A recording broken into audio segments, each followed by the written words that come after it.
From MTN, the Montana Television Network, this is Face the State. It's Sunday morning and welcome to Face the State. And I'm Dave Parker, MTN political analyst, as always joined by Chief Political Reporter Mike Dennison. Wow, last Tuesday, election came, it's gone, it went, and what an election day it was. It looks like we broke the midterm election turnout, at least we had the highest turnout in the midterm election since at least 1990. We had about 70% of Montana's registered voters show up and vote on election day. And we had a Senate race where Jon Tester survived despite 4 presidential visits. Kathleen Williams came up a little bit short. To understand why the Senate elections turned out the way they did, to understand what happened in the House race, we are joined by Eric Stern, former counselor to Governors Bullock and Schweitzer, and Democratic consultant, and Jake Eaton, Republican political consultant who also was a staff member for Congressman Denny Rehberg. Gentlemen, thanks for coming on the show. Thank you. So, what happened? Let's start with the Senate race. Why did Tester win and why did Rosedale lose? Go ahead. Tester won because he got some Trump voters to vote for him, which is why Democrats win in this state generally. You need some Republican voters in order to become a Democratic elected official because it's still a Republican state. This electorate was still about 10 or 12 points conservative. It wasn't a Democratic electorate. It was a Republican electorate, but Tester did a good job getting out his people and then got some of those independents who are people who will vote Republican for president and will also vote for Democrats for statewide office. Yeah, I think Montana definitely has a lot of split ticket voters, and this election I think is a great example of what that electorate looks like. And I think the bottom line for Tester was able to make this a race about personality and less a race about issues. And he has, kind of the bigger, better personality, and that was able to overcome the fact that he's on a different side of a lot of issues than a lot of Montanans. Hey, you mentioned, okay, go ahead. I was just going to say, and on the Trump factor, I don't know that he really helped him. I don't know that he helped Rosendale. It may have been a wash. He got out a lot of Republicans, but he also got out a lot of young liberal voters, particularly in places like Missoula and Gallatin County. Hey, you read my mind. That's the question I was going to ask, is that we had the president coming 4 times and his son and the vice president to drive Republican turnout, which I think it probably did, but I'm also wondering how much did that drive oppositional turnout? I think his son showing up with his, arm candy from Fox News and his private jet, that doesn't do anything for anybody, and it probably hurt Rosendale. And I think the president probably ended up neither helping nor hurting either side. I think it ended up being a complete wash. I really do. Jake, what do you think about the president? I think it was a big help. I think there was no question, just from a historical perspective, there's always more enthusiasm from the opposition party. The party out of power in the White House always has an enthusiasm advantage coming into that first midterm election. And I think had it not been for the president's involvement in Montana and the Kavanaugh hearings and a couple of other things on the Republican side, I think Democrats could have made huge gains because of an enthusiasm gap. So I think the president being out here and putting so much time and energy into Montana really put forward a lot of Republican voters, and the Democrats were going to show up anyway. Let me flip that around a little bit. Are you telling me that if Donald Trump didn't show up, if he hadn't come here 4 times, it might have meant that Jon Tester would have won by a bigger margin? Is that potential? Absolutely. I think Republicans would have had a lot of turnout issues in Montana and elsewhere throughout the country if it hadn't been for the president's involvement and if it hadn't been for the Kavanaugh hearings. I think the Kavanaugh hearings were really kind of the game changer in where this election broke, and Republicans woke up and were like, whoa, we really have to get involved. This can't be a typical first-term presidential midterm election. I do know that if you looked at some of the candidates' internal polling, the Kavanaugh hearings actually caused things to go sour for a while, and it didn't look good for Democrats. So what brought it back? Well, I think time brings it back, and other things. And once again, the president, it became more about the president than about Kavanaugh. But I have to say, if you look at, let's remember what this election really was about. It was about turnout in places like Missoula and Gallatin and Cascade, and those are places where Democrats have more vote than Republicans. If you look at the rural East, you look at Weebaugh or Wheatland counties, places in rural Montana, their increase between 2014, the last time we had a midterm, and this election was very minor. But in places like Gallatin and Missoula, it was 30, 35, 40%. So that really, there's not a lot more vote to get from Rosendale country than there is from Tester country. And Tester got a big increase, and Rosendale just wasn't able to get it. I think some of that is also just shifting demographics, and you're also talking about 3 of the fastest growing counties in the state of Montana. So there's just physically more people voting there on both sides now. Now, speaking of turnout, of course, the turnout we had in this election, 70% turnout, just stunningly high for a midterm election. Remarkable. Yeah, that's the highest we've had since, 1994? I mean, We're going to surpass 94, basically since 1990. yeah, so it's one of the highest we've ever had in a midterm election. And of course, I think that probably helped the Democrats. If not, you can disagree with me, but my question is this. If it helped Democrats, if it helped Tester, if it helped Kathleen Williams, even though she still lost, why didn't it help down ballot Democrats? We had, the clerk of the Supreme Court, Democrat, gets beat pretty handily. Public Service Commission, Republicans just hammer away on the Democrats. Legislature, we have the Democrats gaining 1 or 2 seats statewide. How come that big turnout isn't helping these other Democrats? I think because of to go back to what I said, the reason John Tester was, really one of the only successful Democrats in Montana is because it was a race of personality. And it wasn't some big, giant blue wave. And I think if you use 2010 by contrast, in that first Obama term, Republicans were winning everything everywhere. And it didn't matter who the Republican was or where they were winning. In Montana, we didn't have that this time. What we had was John Tester was successful because he ran a personality race and he ran a much better campaign than Matt Rosendale did.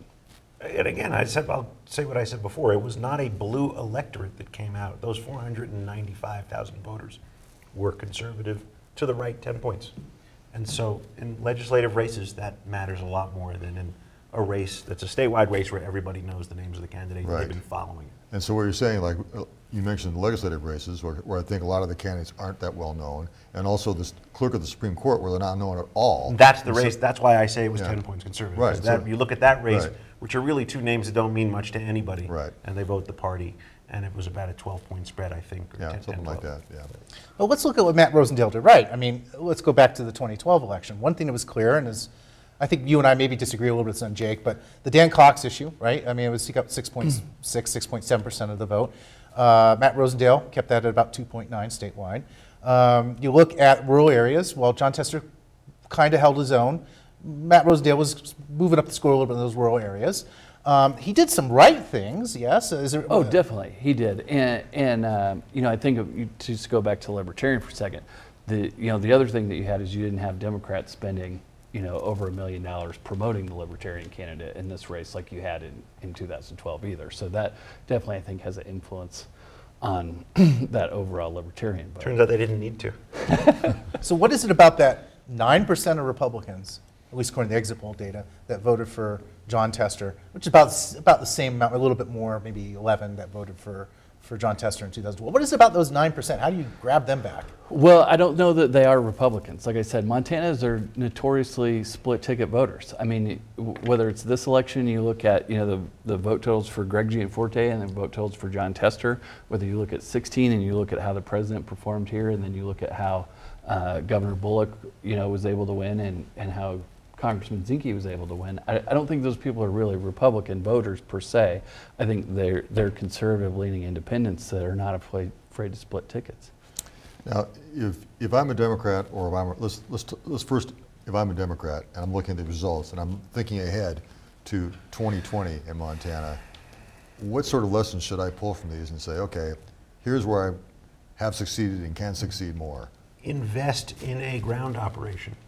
Go get those votes. Go get people that you know are Democrats to come to the polls. It worked for Tester this time. He had hundreds of paid staff in the state, and they were literally going out and getting voters to cast their vote. And that's what a field operation is. And for whatever reason, Republicans generally don't do it quite the way Democrats do. But one reason is that a lot of their people just tend to vote anyway, and we have to basically nudge ours a little bit harder. But it worked. It really did.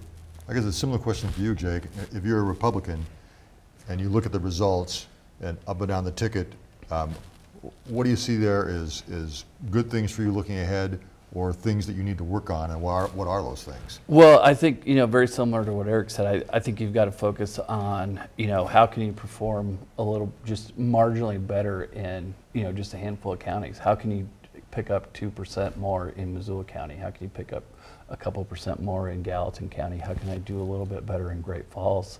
Whether that's through issues, whether that's through personality, or whether that's through ground game, I think that's the key to successful Republicans. And also make sure your Republican opponent, is a wealthy guy from either the East or the West Coast. Well, if you unpack the data a little bit further, and this is where I think as a Republican I might be concerned. You look at the exit poll data, 18 to 29 here in Montana. You go back to 2012, Rehberg actually only lost younger voters by like 7 or 8 points according to the exit poll. Yesterday, John Tester almost won young voters by 40 points. We know that younger voters didn't like Hillary, didn't really like Trump. How do you fix that for younger voters? Well, for starters, I don't put a lot of stock in exit polls, because Okay. if we looked at exit polls, then Hillary Clinton would be president. Trump's job approval among young voters is 26%. And Democrats would have won every race ever in the Okay, history of the world. but So you would I concede the start point from there. that younger voters probably lean a bit But Democratic. I think that's been true since the history of time. I think younger voters skew. It's never been like this. skew It has liberal. never and, been like this. In the 10 election cycles that I've been involved in, somebody says every time, oh, these younger voters have never been engaged with, the liberal causes or issues like they are today. It just doesn't hold up. It changes, every single election cycle. So. Okay, well, Yeah, I guess I have a hard it's time not with that fixable. premise. Yeah. How do you keep it then, Eric? How do you keep the fact that Democrats? You have the Democrats win? Republicans nationally and pretty much everywhere keep acting like they are acting, because whatever they're selling, young people aren't buying it. That's it. I mean, and then you provide the alternative. Now, we talked a lot about of course, the Senate race was the big race, all the money, $60 million. The House race, we have Gianforte winning by, what was it, 6 points or so? About 5, 6 points, 5, yeah. 6 points. And one thing I noticed, and I want to ask you both about this, is that in the counties where, the Democratic counties where Tester did really well, she didn't match that total. She kind of underperformed Tester in a lot of places. And what's going on there? I mean, if I'm voting for John Tester and I'm a Democrat, why would I just go vote for Kathleen Williams? Sometimes these eggs are hard to unscramble. I don't necessarily have a great theory, but you could also look at it the other way, which is that House seat traditionally is extremely unlikely to go Democratic, and she pretty much pushed it about as far as anybody can. I mean, she did better than anybody in 20 years. That number is at 47%. That's better than anybody's done actually in the history of that House seat, since it's been 1 seat as opposed to 2. So I thought, all in all, I think it was pretty impressive. Well, Pat Williams had it when it was first into 1 seat. Did he run? Did he run? Yeah. For once. So that was the last time somebody did. Since then, 1994. she's better since then. So it's it's been a Well, long the- time. I think, Keenan ran a nail biter in 2000. No, Williams beat Keenan's number. In terms of percentage or in terms Percentage, of? percentage. I didn't know that. That was a pretty close race. I think it's a lot of things. I think, to start with, the Gianforte folks ran, a very textbook campaign. They did a good job at the blocking and tackling and the things that you have to do to be successful in a statewide campaign. So I think that was a big part of it. I think Kathleen Williams, just from a technical perspective, made a lot of missteps along the way. They came up on TV late. They had, kind of this discoherent message that was, really more geared towards a primary audience, I think, than the general election audience. Yeah, and she's a rookie candidate, really. Yeah. I mean, for a statewide election. And I think she made a lot of the rookie candidate mistakes. And the Gianforte folks didn't. That's a pretty solid crew that's been through some pretty tough elections. She ran a campaign that's more like the ones you saw back long ago when Democrats used to struggle statewide in this state on federal races. This was about Social Security and Medicare, and I'm not sure that those issues really resonate in a way that you need to be able to beat somebody like Gianforte. Did the Democrats need a different candidate, Eric, to beat Greg Gianforte? Did they need to choose someone other than Kathleen Williams? Can you envision a candidate? I don't that think could have any of the done- other people in the primary would have done. I don't have any reason to believe that they would have done better than she. So at this point, should the Democratic strategy be basically just cede the seat to Greg Gianforte? He can be congressman for as long as he I wants. like at that this point? idea. No. No. I think that no. You're suggesting he's not beatable. No, I think that House is it's in the absolute perfect ideal circumstances with the absolute best Democratic candidate you could ever put forward. I think you could still not. I think you could take that seat. We had all the other pieces. She was good. She didn't do everything right. She made mistakes, and it's tough. She's a first-time candidate. She was not a known person. Gianforte, people know who he is for better or for worse. Do you think moving forward, looking at 2020, given what we have here, and we talk about this a couple different ways. You sort of got there a little bit, Mike, but we have Steve Daines on the ballot in 2020.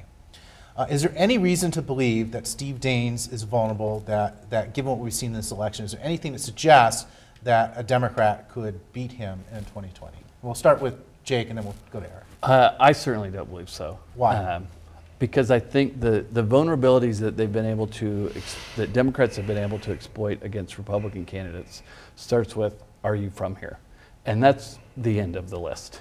And they've kind of made, their two successful races, in 2016 against Greg Gianforte and in this year against Matt Rosendale, like it's kind of the beginning and the end. And Steve Daines doesn't have that problem. So unless they can come up with some new recipe on how to be successful, they don't have that issue. I think, by the way, he was born in California, so technically, on some technical level. So was Gianforte. But I think, by the way, there is some truth to what Jake is saying. Democrats have come to rely too heavily on what is effectively a nativist argument, which is exactly the kind of thing that Democrats don't like to hear nationally about people coming into the country, but they're happy to use about people coming into the state. So I think they have to find something a little better. They've relied too heavily on that. But I do think Daines is beatable. I do think he is. His numbers, his job approval is very low, and that's the thing that you look at to figure out whether somebody is beatable. So what are the issues that Democratic candidates that are running statewide can exploit? I mean, we heard a lot of talk about, I think the public lands thing has kind of run its course, maybe I'm wrong. And healthcare is a winning issue, but beyond that, what? The national debt, the rights of workers, a fair tax code, and as you said, healthcare, affordable healthcare. Now, Jake, if you're a Republican candidate, how do you, if someone's running against you with those things, and you're saying, oh, well, right? No. No, we're right on all those issues. I mean, Obamacare has been, probably one of the biggest disasters in the history of the country, and people are paying more for health insurance now than they ever have before, and that's all Obamacare. That's a 100%. They are paying more than ever. I mean, people who are getting subsidies are paying more than ever before. Maybe not the people that are getting subsidies, but everybody else is paying expansion. More to pay for those things. So I don't think Democrats have winning solutions on those issues. Their solution to all those issues just seems to be give more free stuff to more people. And you can look. That didn't even work down in Florida. Kind of the Bernie Sanders model of this extreme left, it isn't winning a lot of races. But I think that's their problem. And I think if you look at this congressional race, it is a perfect example. They didn't have the ability to say, Kathleen Williams is a fifth-generation Montanan and Greg Gianforte is not from here. And they lost because that has literally been the only issue propping them up in these competitive elections. Let me ask a slightly different question, Jake, that I think you might have some interesting insight on, and that's Denny Rehberg and Greg Gianforte on this level. When Denny Rehberg won his first race and he went to Congress in 2001, he was in the majority. And then, of course, the majority was lost in 2006, and then he continued to serve in Congress. How was that experience, do you think, for Denny, shifting from the majority to the minority? How did he deal with that? And then what's the advice you might give to Greg Gianforte? Because he's been in the majority, it's been kind of cool, but now he's going to be in the minority, and that kind of sucks. Well, it's certainly a lot more fun to be in the majority. But being in the minority, as we saw in this election with Democrats, presents a lot of opportunities from a political standpoint. Because, I think people respect the fact if you can offer real alternative solutions to what it is that's going on. Whether or not you're able to enact those solutions, I think as long as you can provide people with a viable alternative, I think people will respond to that. And I think that's something that Congressman Gianforte has to continue to do is he has to say, look, we're not going to be able to get as much accomplished as we would have been with Republican control of Congress, but certainly that doesn't mean that we're just going to sit back and start calling everybody names. You know, we're going to go out and actually still continue to put forward real solutions to problems. Eric, let's flip that around. Greg Gianforte ran a business, was CEO, created jobs, probably didn't want to go to Congress. Do you think him being a minority in Congress might mean he's going to look for a different job? Yeah, I do actually. I doubt that he's going to have much fun being in the minority in Congress. I mean, he was a CEO of a 600-person company.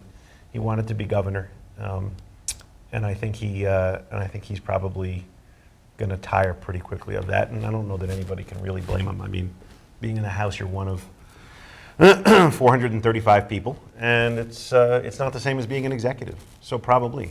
But you know what he's going to fight for in the House is to continue to cut taxes for the wealthiest Americans. That is what Trump said he wants Republicans to be doing in Congress. It is what Gianforte did once already, and he'll probably try to do it again. And I do think that his having been involved in the tax cuts, which disproportionately benefited very wealthy Americans, was one of the reasons that Kathleen Williams came sort of close to beating him. Let's talk a little bit about the big initiatives on the ballot. First, I-185, which was the one to extend Medicaid expansion, along with the substantial tobacco tax increases, which precipitated $17 million being spent against it by two tobacco companies. Eric, I'm wondering, do you think this was a political miscalculation by primarily Democrats and the people who supported that to take this to the ballot with that tobacco tax on it? We had 3 other Medicaid initiatives around the country that passed that were just expand Medicaid. This one, a little different, and didn't pass. What do you think? No, I think a couple of things. First of all, the cigarette companies spent $20 million to defeat this thing. Mm-hmm. The Montana hospitals put in about $6 or $7 million, but they were still they're still heavily outspent. The campaign that the cigarette companies ran was actually a very good one. They made very good ads. The hospitals sort of had never done something like this, so they were funding something new. There were some mistakes made, but I think in the end, it was actually closer than a lot of people thought. And it was ultimately the tobacco company money that defeated this thing. That's just the reality. But that's my question, though. If you take that out and just say, okay, I'm just going to do a ballot measure that just expands Medicaid, why not that? Well, other wealthy interests might have come in and tried to defeat that, and those things have passed in some places, they have failed in other places, and they're always very tight, so there's no guarantee that that would have passed either. I'm also curious from your perspective, Jake, on I-185, do you think it really, did it affect any other races? Did it help any party or any person, or was it just kind of out there as a thing that was voted on? I don't think so. I mean, I think you did kind of see kind of some partisan lines in this initiative, more so than, say, the mining initiative, because of the principles that were behind it. Tax increases and more government spending, generally things that Democrats favor and Republicans are opposed to. So I think just from that starting place, but I think it was a huge miscalculation to put this tobacco tax and the Medicaid expansion together. But they had to do it. They had no other alternative. I mean, all the data that I have seen shows, just a permanent extension of Medicaid on its own would have failed. And so they needed a boogeyman to create in order to even out the playing field. And they just had to take the calculation of, did we pick the right boogeyman?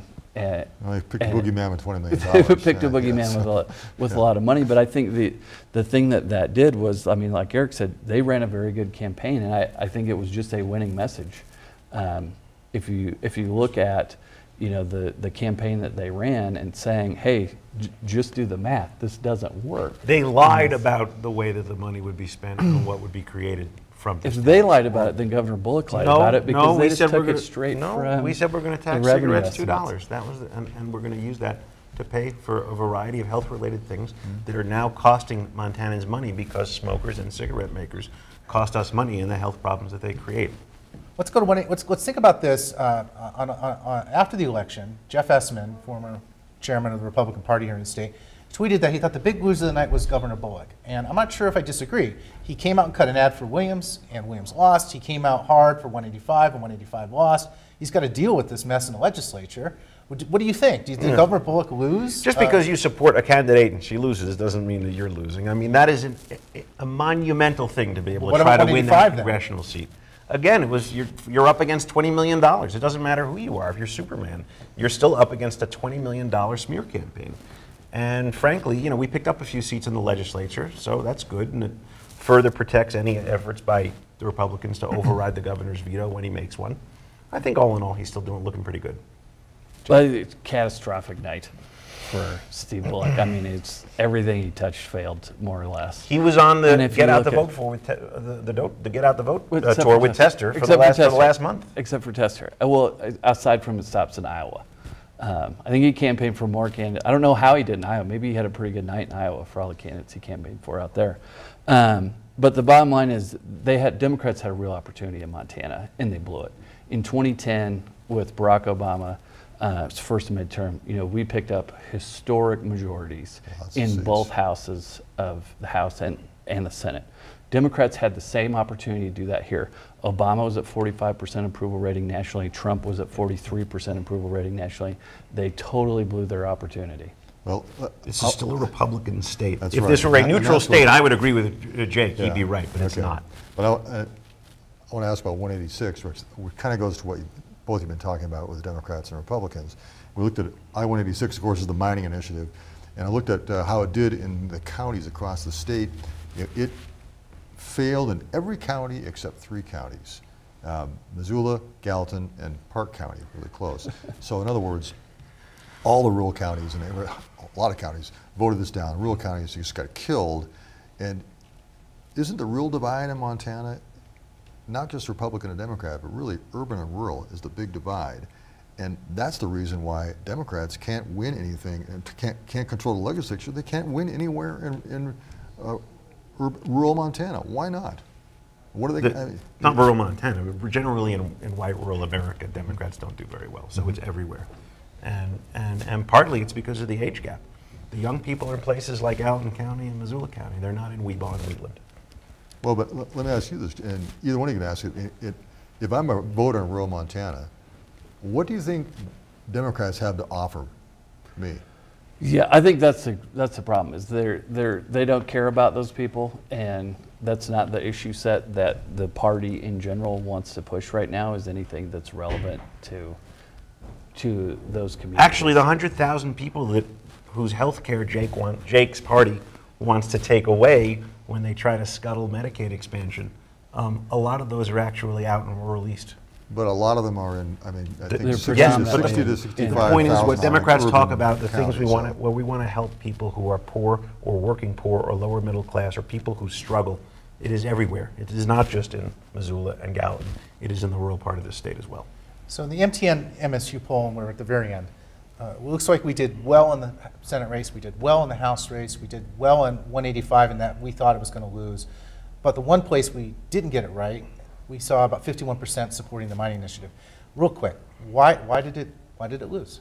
We're talking now. Why are we wrong in the 186. poll? Why 186? Why? Democrats were split on it. The unions were against it, and a lot of Democrats didn't support it.